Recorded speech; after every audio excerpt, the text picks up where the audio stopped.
கிறிஸ்துவுக்குள் பிரியமானவர்களே, இந்த அருமையான நாளிலும் நம்மை அன்பாய் நேசித்து அருமையாய் ஆலோசனை கொடுத்து வழிநடத்துகிற ஆவியானவர் பவுல் எழுதின எபேசியர் புஸ்தகம் 4வது அதிகாரம் 26வது வசனத்தின் மூலமாக இன்றைக்கு நமக்கு ஒரு ஆலோசனை கொடுக்க விரும்புகிறார். வேத வார்த்தை இப்படியாக சொல்கிறது: நீங்கள் கோபம் கொண்டாலும் பாவம் செய்யாதிருங்கள், சூரியன் அஸ்தமிக்கிறதற்கு முன்னாக உங்கள் எரிச்சல் தனிய கடவுது.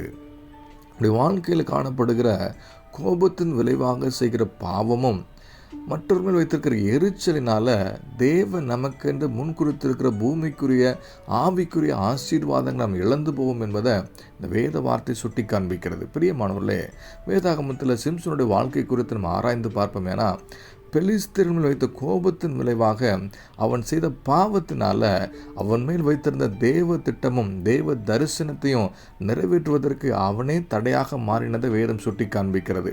இன்றைக்கி நம்முடைய வாழ்க்கையில் கூட நம்முடைய கோபத்தை குறைப்பதற்காக நம்மேல் இருக்கிற மன அழுத்தத்தை குறைத்துக் கொள்கிற என்ற பேரில் நாம் செய்கிற பாவத்தினால, தேவனுக்கு விரோதமான காரியத்தினால தேவன் நம்மையில் வைத்திருக்கிற தரிசனத்தையும் திட்டத்தை நிறைவேற்றுவதற்கு நாமே தடையாக மாறிவிடுகிறோம். கோபத்தின் விளைவாக பேசுகிற வார்த்தை, கோபத்தின் விளைவாக செய்கிற செயல்கள் எப்படிப்பட்டதாக இருக்குது என்பதை ஆராய்ந்து பார்த்து இன்றைக்கு மனம் திரும்புவதற்கு தான் ஆண்டவர் இந்த வார்த்தை கொண்டு பேசி கொண்டிருக்கிறார்.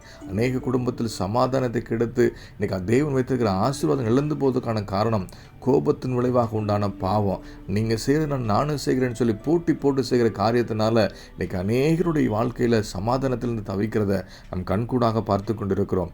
சவுலுடைய வாழ்க்கையில் தாவீதின் மேல் காணப்பட்ட எரிச்சலினால அது சூரியன் மறைவதற்கு முன்பாக மறைந்து போகாதனால ஒவ்வொரு நாளும் தாவீதை துரத்தி போய் தேவ சமாதானத்தை இழந்து, கர்த்தர் அவனை முன்குறித்த அபிஷேகத்தை இழந்து, அவன் மேல் வைத்திருந்த தேவ திட்டத்தை அவன் நிறைவேற்றுவதற்கு அவனே தடையாக மாறினதையும் அவனை ராஜாவாக்கினதுக்காக இயேசு கிறிஸ்து மனஸ்தாபப்பட்டதையும் வேதம் சுட்டி காண்பிக்கிறது. பிரியமானவர்களே, இன்றைக்கி நம்முடைய வாழ்க்கையில் அந்த கோபத்தினால் உண்டான பாவத்தை எப்படி மேற்கொண்டு கொண்டு இருக்கிறோம், மற்றொரு மேல் இருக்கிற எரிச்சலை நாம் இழந்து போயிருக்கிற சமாதானத்தை சந்தோஷத்தையும் திரும்ப பெற நம்ம எப்படி முயற்சி செய்கிறோம் என்பதை ஆராய்ந்து பார்த்து மனம் திரும்புவதற்கு தான் ஆண்டவர் இந்த வார்த்தை கொண்டு பேசி கொண்டிருக்கிறார்.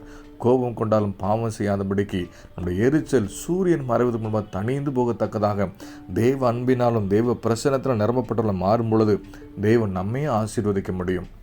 இந்த வார்த்தையை கேட்ட நாம் இதன்படி வாழ தெய்வ சமூகத்தில் ஒப்பு கொடுத்து நம்ம ஜெபிப்போம். நல்ல தகப்பனே, இந்த அருமையான காலை வேலைக்கு நன்றி செலுத்துகிறோம். எங்கள் வாழ்க்கையில் காணப்படுகிற கோபத்தின் விளைவாக உண்ட பாவத்தை மன்னிங்க.